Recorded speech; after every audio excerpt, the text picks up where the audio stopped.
Good morning. Good morning. Wake them up. Good morning. Good morning. We're on the south side. When I say good morning, I hear back good morning, right? Good morning. It's a friendly place.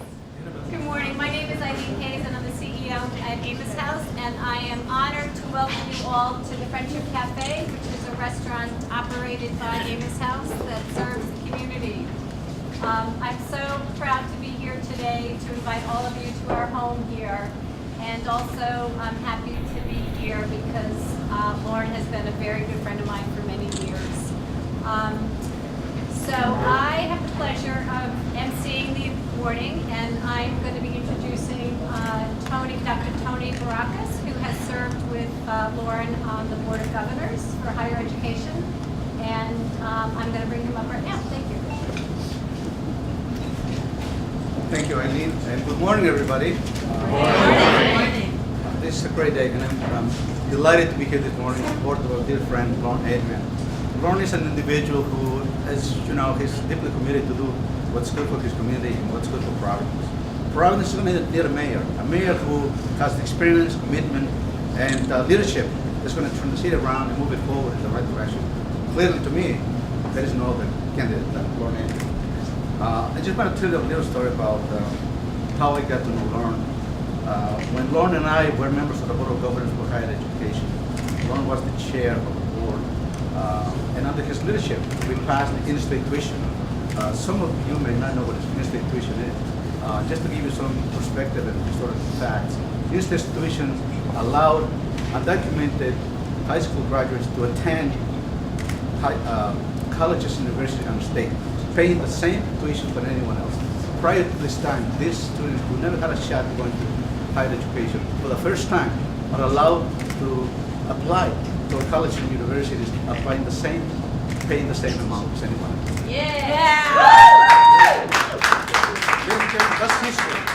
That's a man who stands for what he believes in, and he believes to be fair and just to everyone.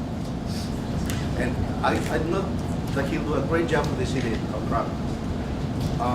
Also to let you know, I'm going to report to you that as of last year, 130 students who never had an opportunity to go to college have given up about going to college, enter CCLI, 130 students.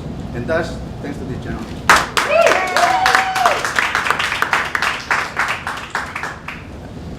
Let's not forget that these individuals, these students, undocumented high school students, have been raised in our state. Parents are paying taxes. They have been playing with your kids and my kids in the backyard. They go to school, they go to soccer games, they go to football games together. They have been raised together. Just to come to find out they cannot go to attend to our colleges and universities. They didn't have an opportunity to go to college in the time. But now, thanks to institution and thanks to this great man, now they can do that. I can tell you that as I visit some of the students, they said that, you know, the future is bright. The future is challenging, but we're not retreating from this challenge that we're facing. So, ladies and gentlemen, I urge you to help this gentleman who has the city's best interest at heart. And I know that he has the dedication, the leadership, and all that it takes to turn the city around and go in the right direction. Thank you very much.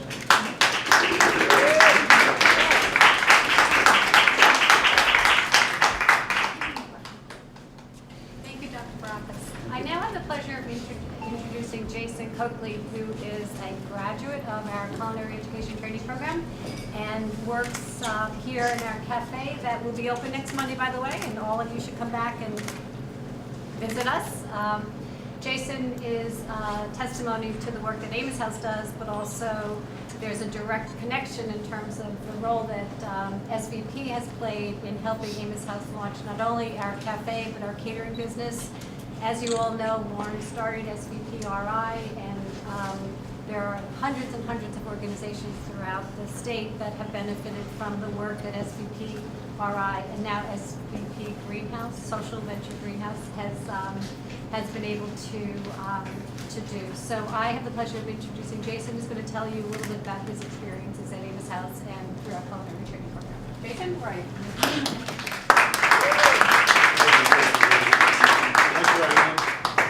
It's great to be here with everyone today. Very nervous. Mike asked me to speak yesterday, and I told him I didn't have a problem speaking, but what he didn't mention, like, all these cameras. But I'm proud to be part of today's event. Prior to the Amos House, made a lot of bad choices in my life, resulting in prison time, dead-end jobs, things of that nature. Since I've been here at the Amos House, I feel like I've had a second shot at life. The day I walked into the Amos House and joined the culinary program has been very big for me. I'm one of the lead cooks here. I have never led anything, so it's a great feeling. Amos House gave me the skills and confidence I needed to do my job, and they also gave me the confidence to be somebody. And I got to thank Eileen and the rest of my staff here.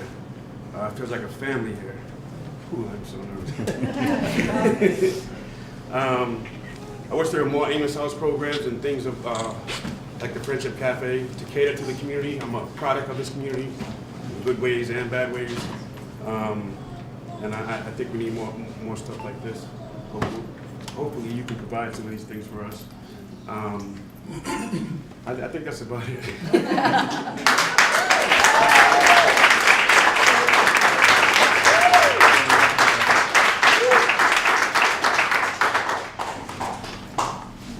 So there are so many issues that we need to tackle here in Providence, and we had the 23rd overdose on Friday night in the last 2 months from people who have been using heroin that has been bad dope on the street. And we need to do a tremendous amount more to try to take the drugs out of the street, take the guns out of the street, and really change our community.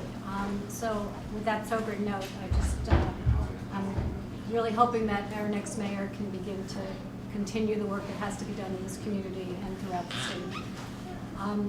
So I get to introduce Ann Hood. Now, Ann doesn't know this, but I think I had read all of her books that she had written before I met Lorne and then met her. And I was really nervous the first time I met Ann because she was, in my mind, really famous because I have loved all of the writing that Ann has done. So I felt like I was meeting a celebrity. And then when I realized that she was married to Lorne, I thought, Lorne got the better deal in this partnership. You don't want to rephrase that. My new best friend. So we are really, really proud to have a very famous author among our midst who happens to be married to Lorne Adrain, and I'm sure can say amazingly wonderful things about her life partner. So I'm going to turn this over to Ann.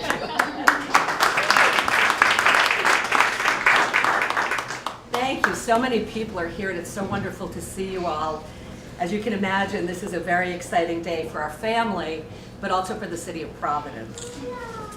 I met Lorne on New Year's Eve, 1972. I guess we were like 5. I had to Google it. 72. At the premiere of the Poseidon Adventure at the Warwick Cinema. He was with his high school girlfriend, and I was with my high school boyfriend, Mark, who worked with Lorne at Camp Yagu. All I really remember about that night was how cold it was in that parking lot and how much I wished Mark and Lorne would stop talking about Camp Yagu so we could go in and watch Shelley Winters fall off that boat. Though surely we walked past each other dozens of times in the hallways at the student union at URI, it was really decades before Lorne and I actually met again. I was living in New York City then, and Lorne had moved back to Rhode Island. And in an effort to get me to move to Providence, one day he took me to the site where they were rerouting the rivers. He pointed to a huge pile of mud, and he said, someday soon rivers are going to flow through this city, and there will be restaurants and music and crowds of people. I looked at him and I thought, this man is crazy. But of course we know he was right. And that was my first glimpse of Lorne as an optimist and as a visionary, not to mention his powers of persuasion because, well, here I am. These same traits are what make him a great father, a wonderful partner, and what will make him a terrific mayor of the city of Providence. My husband.